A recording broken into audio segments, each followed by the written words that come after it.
देखो सबसे पहले topic is animal tissues. Animal tissues and plant tissues में बेसिक डिफरेंस आप लोग आराम से याद कर सकते हो। आप लोग याद किए होंगे animal cells and plant cells में डिफरेंस क्या होता है। एनिमल्स को मूव करना होता है, प्लांट्स एक जगह पर फिक्स रहते हैं, एनर्जी रिक्वायरमेंट डिफरेंट होता है। So many things are there, ये आप लोग कर लोगे, इसमें कोई डाउट नहीं है। नाउ देखो animal tissues are basically divided into 4 types. I know ये देख के आप लोग को बहुत डर लग रहा है, लेकिन सिंप्लीफाई करते थे, ठीक है। एपिथेलियल, एपी का मतलब होता है आउटर, ठीक है। मस्कुलर, नाम से क्लियर है। कनेक्टिव मतलब it is connecting to different things, या कुछ चीज़ कनेक्ट कर रहा है। नर्वस, आप लोग जानते हो नर्वस सिस्टम, तो एक एक करके समझते हैं, टेंशन नहीं लेना, ठीक है। देखो एपिथेलियल जो है, पहले ये चारों नाम याद हो गया आप लोग को, epithelial, muscular, connective and nervous. Epithelial समझते हैं, ठीक है। एपिथेलियल मतलब कहीं भी आउटर लेयर पे रहेगा, ठीक है। अब सोच के देखो, हमारे बॉडी में आउटर लेयर सिर्फ स्किन तो नहीं है, हमारे बॉडी के इंटरनल ऑर्गन्स हैं, उनका भी आउटर लेयर होगा, उनका भी इनर लेयर होगा। तो जो आउटर मोस्ट लेयर है वो बहुत सारी जगहों पे हमारे बॉडी में, सो मल्टीपल जगहों पे है एंड उनका डिफरेंट डिफरेंट फंक्शंस है। सबसे पहले देखो स्क्वामस, इसका सिंपल एग्जांपल आप लोग अपने घर के मार्बल हो गया, अपने घर का टाइल हो गया, उसको ले सकते हो। सबसे ऊपर देखो स्क्वामस, क्या सिंगल सेल दिख रहा है आप लोग को, सिंगल सेल। एंड देखो क्या सब एकदम टाइल की तरह फिट दिख रहा है आप लोग को, देखो एक दूसरे में पूरी तरह फिट हो रहा है ना। तो देखो सिंगल सेल कहाँ होगा, जब यहाँ से वहाँ एक्सचेंज होना है, डिफ्यूजन होना है, जहाँ भी क्या होना है, डिफ्यूजन होना है, वहाँ पर क्या होगा आपका स्क्वामस एपिथेलियम, वहाँ पर होगा आपका squamous epithelium. Squamous epithelium clear है। क्यूबॉइडल पे ध्यान दो, ये लिखा हुआ आपका स्वेट ग्लैंड, स्वेट ग्लैंड, जहाँ पे हम लोग का स्वेट होता है, तो वहाँ पर क्या प्रेजेंट है, क्यूबॉइडल्स। कैसे याद रखोगे आप लोग, सेल का जो शेप है वो देखो क्यूब की तरह दिख रहा है, मल्टीपल सेल्स होते हैं एंड वो कैसे शेप के हैं, क्यूब जैसे हैं।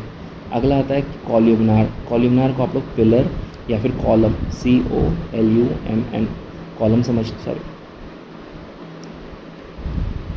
कॉलम, पिलर्स होते हैं ना, लंबे लंबे पिलर्स। तो देखो यहाँ सेल पे ध्यान दो, जो ये सेल्स दिख रहे हैं आपको, क्या ये पिलर की तरह सेल्स हैं, ठीक है। इसको हम लोग क्या बोलते हैं, कॉल्यूमनार। अब देखो कॉल्यूमनार का एक और फ्रेंड है, सिलिएटेड कॉल्यूमनार। ये क्या हो गया, कॉल्यूमनार के ऊपर जब सीलिया, सीलिया याद है आप लोग को, cilia is hair like structure, small hair like structure, ये क्या हो जाता है, सीलिया। सो सिलिएटेड क्या हो गया, जब कॉल्यूमनार एपिथेलियम पे या क्यूबॉइडल पे सीलिया प्रेजेंट हो, उसको हम लोग क्या बोलते हैं, सिलिएटेड एपिथेलियम। अगला आता है ग्लैंडुलर। ग्लैंड वर्ड मतलब क्या होता है, ग्लैंड मतलब कुछ सेक्रीट कर रहा है, कुछ रिलीज़ हो रहा है, ठीक है। ग्लैंड मतलब जैसे स्वेट ग्लैंड, क्या रिलीज़ करेगा, स्वेट ग्लैंड। आपका जो स्वेट ग्लैंड है ये क्या रिलीज़ करेगा, स्वेट ग्लैंड स्वेट रिलीज़ करेगा। तो ये जब कुछ सेक्रीट हो रहा है, कुछ निकल रहा है वहाँ इससे, ठीक है, उसको हम लोग बोलते हैं ग्लैंडुलर एपिथेलियम। तो देखो सबसे पहले क्या हो गया हम लोग का, स्क्वामस हो गया, टाइल लाइक हो गया। स्ट्रैटिफाइड स्क्वामस, हमारा स्किन, हमारे बॉडी पे जो स्किन होता है, आप लोग याद करो कि स्किन से लेयर्स बाहर आते रहते हैं, तो हमारा स्किन कौन सा होगा बच्चा, स्ट्रैटिफाइड स्क्वामस एपिथेलियम। हमारा यहाँ पे भी डिफ्यूजन होना, लंग्स में एल्विलाई जानते हो ना, हम लोग ब्रीद इन करते हैं, ब्रीद आउट करते हैं, वहाँ पर क्या होगा, स्क्वामस एपिथेलियम। क्यूबॉइडल एपिथेलियम कहाँ हो जाएगा, यहाँ पे आप देखो जहाँ पे भी सेक्रीशन वाला काम हो रहा है वहाँ पे क्यूबॉइडल हो सकते हैं। सिलिएटेड एपिथेलियम कहाँ, सिलिएटेड कॉलमनार कहाँ होगा, आप लोग को बताया गया था, नोज़ के जो होते हैं या ओवरीज़ में। ओवरीज़ की बात सुने हो आप लोग, fallopian tube, have you heard of the word fallopian tube, 8 में सुने होंगे।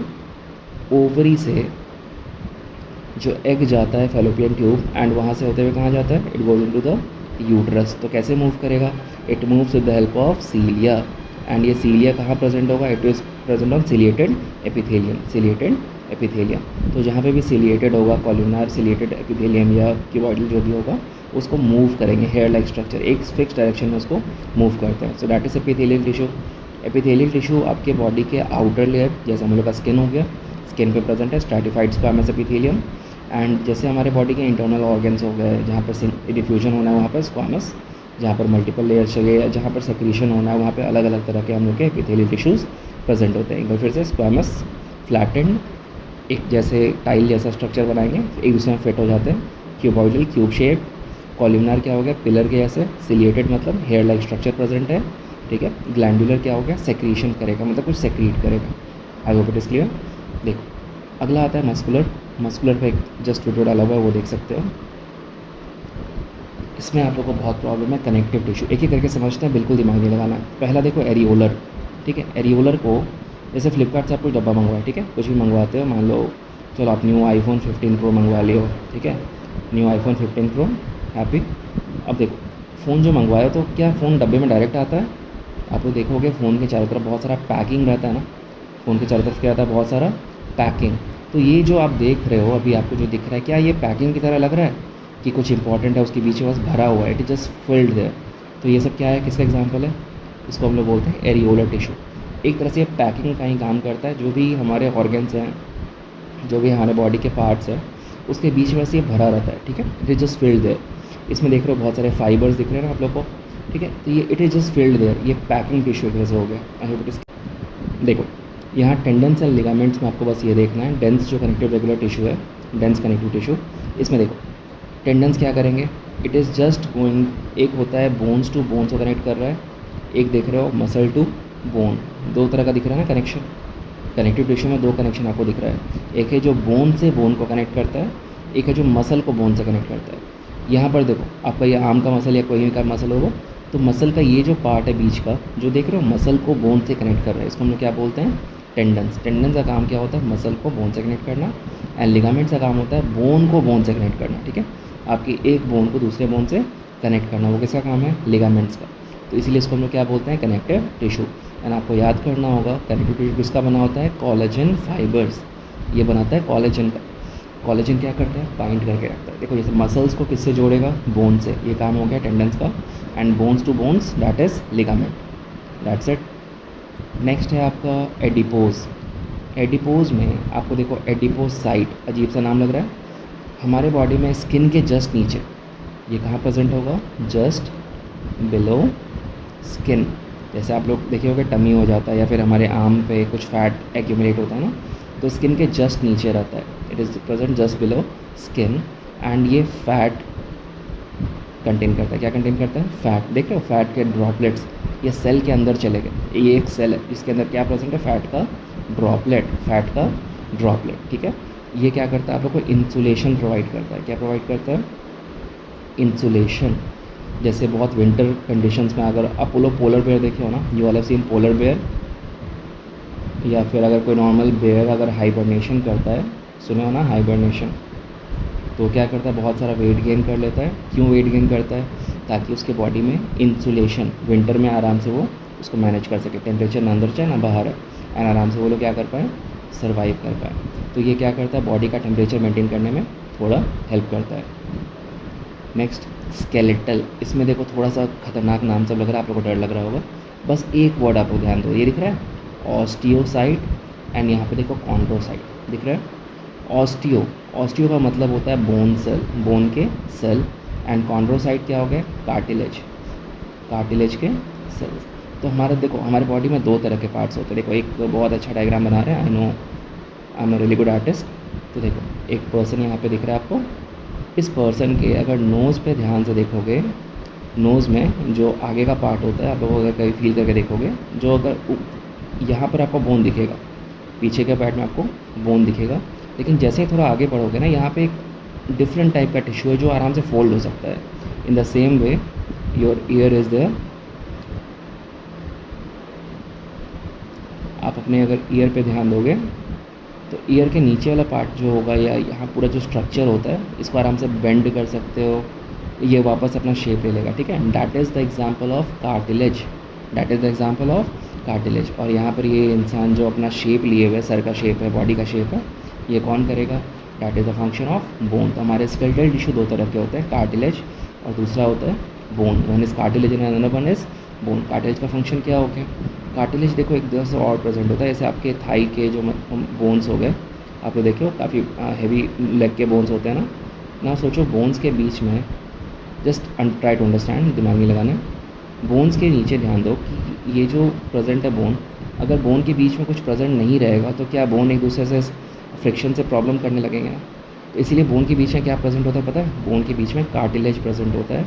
क्यों प्रेजेंट रहेगा कार्टिलेज यहाँ पर, ताकि स्मूथ हो सके, एक दूसरे से बोन एक दूसरे से घिस के ख़राब ना हो जाए, डैमेज ना हो जाए, इसलिए बीच में कार्टिलेज प्रेजेंट होता है, एक तरह से शॉक को एब्जॉर्ब कर रहा है।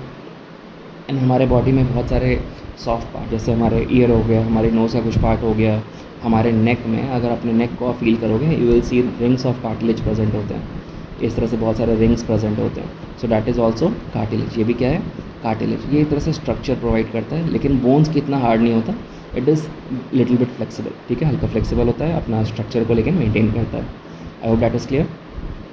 आपको ये दोनों याद कर लेना बस। ऑस्टियोसाइट मतलब बोन सेल्स, कॉन्ड्रोसाइट मतलब, देखो सी से याद कर लो, सी से काट ले, सी से कॉन्ड्रोसाइट। ऑस्टियो मतलब बोन होता है, osteo means bone. Trick use कर सकते हो याद करने के लिए। ओके, आया अगला लास्ट वाला जो है फ्लूइड। आप लोग सिंपल सोचो, आपके बॉडी में यहाँ से वहाँ क्या फ्लो करता है, फ्लूइड कनेक्टिव टिश्यू में ब्लड फ्लो करता है। तो first one is blood, first one is blood. अब ब्लड आपको जो बोलोगे रेड कलर का होता है, केमिस्ट्री में पढ़े हो ना, ब्लड प्योर सब्सटेंस नहीं है। देखो ब्लड जो होता है बच्चा, ब्लड में बहुत सारे कंपोनेंट्स होते हैं। जो लिक्विड पार्ट है उसको हम लोग बोलते हैं प्लाज्मा। लिक्विड कंपोनेंट को क्या बोलते हैं हम लोग? प्लाज्मा। और प्लाज्मा में बहुत सारे सेल्स होते हैं, दिख रहे हैं सेल्स आप लोग को? सबसे पहला सेल जो आप लोग को पढ़े हुए बच्चे क्लासेस में, RBCs, रेड ब्लड सेल्स। कैसा शेप होता है इसका? याद होगा, डिस्कॉइड शेप, बीच में फ्लैटेंड होता है, किनारे एक डिस्क शेप का होता है। अगर इसको साइड से देखोगे ऐसा दिखेगा, बीच में फ्लैटेंड होता है, ठीक है। That is RBC, red blood cells. उसके बाद ये जो आपको बहुत सारे दिख रहे हैं, ये जो लिम्फोसाइट, बेसोफिला, ये सब दिख रहा है, इन सबको साथ में एक वर्ड है वाइट ब्लड सेल्स। तो डाउट नहीं जाना है ये सब क्या है, ये सारा वाइट ब्लड सेल है। वाइट ब्लड सेल के टाइप्स हैं ये सब, ठीक है। इतने सारे तरह के वाइट ब्लड सेल होते हैं जो इन्फेक्शन को फाइट करने में हेल्प करते हैं। एंड ये प्लेटलेट्स हैं, ये ब्लड क्लॉट करने में हेल्प करते हैं, ब्लड को क्लॉट करने में। मतलब कभी आपको इंजरी हो जाता है, देखिए वहाँ पे ब्लड वहाँ ड्राई होकर उसको रोक देता है, ब्लडी ब्लीडिंग वगैरह में रुक जाता है ना, that is the function of platelets, that is the function of platelets. और जो लिक्विड कंपोनेंट है plasma, liquid component is plasma. यहाँ से वहाँ ग्लूकोज कैरी करना हो गया या ऑक्सीजन कार्बन डाइऑक्साइड कैरी करना हो गया, उसमें ये थोड़ा सा हेल्प करता है। और जो भी वेस्ट मटेरियल रिमूव करना है उसमें प्लाज्मा हेल्प करेगा। रेड ब्लड सेल क्या करेंगे? रेड ब्लड सेल आपका ऑक्सीजन कैरी करता है, जानते हो ना, हीमोग्लोबिन, कार्बन डाइऑक्साइड, ऑक्सीजन, पढ़े होगे आप लोग। सो ब्लड जो है आपका, ये आपके पूरे बॉडी में यहाँ से वहाँ ट्रैवल करता है। इसीलिए जो भी हम लोग का फूड डाइजेस्ट होता है, ग्लूकोज हो गया, CO2 हो गया, ऑक्सीजन हो गया, जो भी यहाँ से वहाँ ट्रांसपोर्ट होना है, लंग्स में क्या होता है, हमारे बॉडी का CO2 बाहर जाता है, बाहर से ऑक्सीजन अंदर आता है। तो ये कौन करेगा? ब्लड करेगा। हम लोग जो खाना कंज्यूम करते हैं वो स्टमक में क्या डाइजेस्ट हुआ, ग्लूकोज जो हमारे कहाँ रिलीज़ हो जाता है पता है? हमारे ब्लड में रिलीज़ हो जाता है, ताकि वो जाकर ईच एंड एवरी सेल के पास पहुँच जाए, सारे सेल्स के पास वो पहुँच जाए। सो that is the function of blood.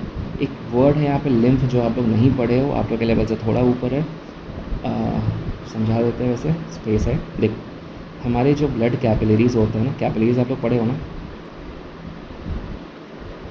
Blood vessels के मल्टीपल टाइप्स होते हैं, ठीक है। ये हमारा ब्लड कैपिलरी इमेजिन कर लो। ब्लड कैपिलरी जो होंगे ये सिंगल सेल थिक होते हैं। इनका थिकनेस कितना होता है? Single cell thick. तो इनके बीच में इतना गैप तो नहीं होता, बट समझाने के लिए बता दिए, इनके बीच में थोड़े थोड़े गैप्स होते हैं, इनके सेल के बीच में थोड़े थोड़े गैप्स होते हैं। ये रहे तुम्हारे रेड ब्लड सेल्स। तो हमारा ब्लड जब ट्रैवल करता है ना, ब्लड जब ट्रैवल करता है, इनसे बहुत सारा लीकेज होता है। अब सोचो क्या लीकेज करेगा? वाइट ब्लड सेल तो अपना शेप चेंज कर सकता है, जानते हो ना आप लोग, तो ये बाहर आ सकता है। और क्या होगा? क्या रेड ब्लड सेल बाहर आ सकता है? नहीं, रेड ब्लड सेल बाहर नहीं जाएगा। तो इससे क्या आएगा? बहुत सारा प्लाज्मा। क्या आएगा आपके ब्लड कैपिलरी से? क्या बाहर आएगा? बहुत सारा प्लाज्मा। अब सोचो आपके टिश्यूज़ में अगर प्लाज्मा भर जाए, लिक्विड भर जाए, तो प्रॉब्लम वाली बात है ना। तो इसीलिए हमारे बॉडी में एक और सिस्टम होता है, इसको बोलते हैं लिम्फेटिक सिस्टम। उसको बोलते हैं लिम्फेटिक सिस्टम। ये क्या करता है लिम्फेटिक सिस्टम पता है? ये जितना एक्स्ट्रा लिक्विड है जिसको हम लोग टिश्यू, आपके सिलेबस से बाहर है, बस सुन लो थोड़ा सा। लिम्फेटिक सिस्टम क्या करेगा? सॉरी, टिश्यू फ्लूइड बोलते हैं उसको। टिश्यू फ्लूइड क्या को लिम्फेटिक सिस्टम क्या करेगा? लेकर सीधा आपके वीना कावा, मतलब आपके हार्ट में के ब्लड वेसल में, यहाँ से आपके हार्ट में चला जाएगा। कहाँ चला जाएगा? ये आपके हार्ट में। तो बेसिकली लिम्फ क्या होता है? एक लिक्विड होता है, that is basically plasma and other things, जो लीक करता है आपके ब्लड कैपिलरी से, and that liquid is called as lymph. ये एक यहाँ पे कैपिलरीज होते हैं बहुत सारे, लिम्फेटिक कैपिलरीज, जो इन सबको लेकर वापस चले जाते हैं, और इसके अंदर जो लिक्विड ट्रैवल करा उसको हम लोग बोलते हैं लिम्फ। तो आप बस बेसिकली ये याद रखो कि ब्लड से कुछ लीकेज हो रहा है, कहाँ पर? कैपिलरीज में। एंड उस कैपिलरी से जो लीकेज हो रहा है उसी को हम लोग बोलते हैं लिम्फ। लिम्फ का काम क्या है? जो भी एक्स्ट्रा फ्लूइड है, जो भी वेस्ट मटेरियल है, सबको ले जाकर आपके कहाँ डाल देना? आपके ब्लड वेसल में डालकर आपके हार्ट में पहुँचा देना। सिंपल वे में, ज़्यादा दिमाग नहीं लगाना। And the last one and the most important one as per me is your nervous tissue. I hope diagrams पता है आप लोग को। नहीं पता तो I'm going to draw it. You can see how to draw. You can just start the diagram like this. देखो ऐसे start कर। I know you all can draw a better diagram, but it's a very simple one. And here you can add multiple branches.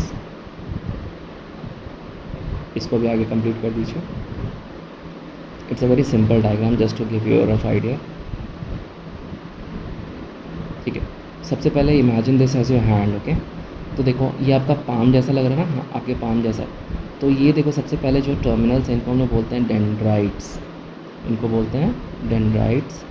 ये जो cell जैसा दिख रहा है इसको हम लोग बोलते हैं सेल बॉडी। एक और नाम है इसका cyton, it is also called as cyton. ये जो लंबा सा टर्मिनल जा रहा है इसको हम लोग बोलते हैं एक्सॉन। एंड जो एंडिंग्स इसको हम लोग क्या बोल देंगे, नर्व एंडिंग्स। क्लियर है। एंड यहाँ पे इस बीच में जो स्ट्रक्चर है आराम से गेस कर सकते हो, आपका न्यूक्लियस हो गया। ठीक है, एंड यहाँ पर कुछ अजीब से स्ट्रक्चर्स प्रेजेंट होते हैं, जो बनाना चाहो तो बना सकते हो, एक्चुअली बनाना पड़ेगा, इट इज़ कंपलसरी। देखो इसको हम लोग बोलते हैं माइलिन, MYELIN, माइलिन शीथ। बीच में जो गैप्स दिख रहे हैं आपको, इनको हम लोग बोलते हैं node of Ranvier. That's it. तो देखो ये जो पार्ट है ये रिसीव करता है, ये पार्ट क्या करता है, I am going to use a laser. देखो ये जो पार्ट है ये सिग्नल को रिसीव करेगा, रिसीव केमिकल सिग्नल्स होते हैं इनको रिसीव करता है, उसको इलेक्ट्रिकल सिग्नल में कन्वर्ट करते हुए पास करता है। सबसे लॉन्गेस्ट ब्रांच दिख रहा है आप लोग को, longest branch, that longest branch is called as axon. इसको क्या बोलते हैं हम लोग, एक्सॉन। रिसीव करते करते करते इसको पास करेगा, एंड पास करके ये इसके बाहर चले जाएंगे। ये जो एंड दिख रहा है इसके बाहर क्या प्रेजेंट होगा, गेस कर सकते हो आप लोग। इसके बाहर इन द सेम वे, ऐसा अभी तक दिख रहा था आपको, in the same way we will have another neuron. इसके जस्ट बाद एक अगला न्यूरॉन होगा जो क्या करेगा, सिग्नल से लेकर आगे ट्रांसमिट करेगा। उसके बाद क्या होगा, एक और न्यूरॉन होगा।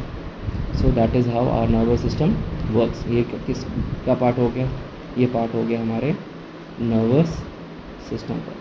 तो नर्वस टिश्यू के पार्ट ये सब हो गए। So that's it.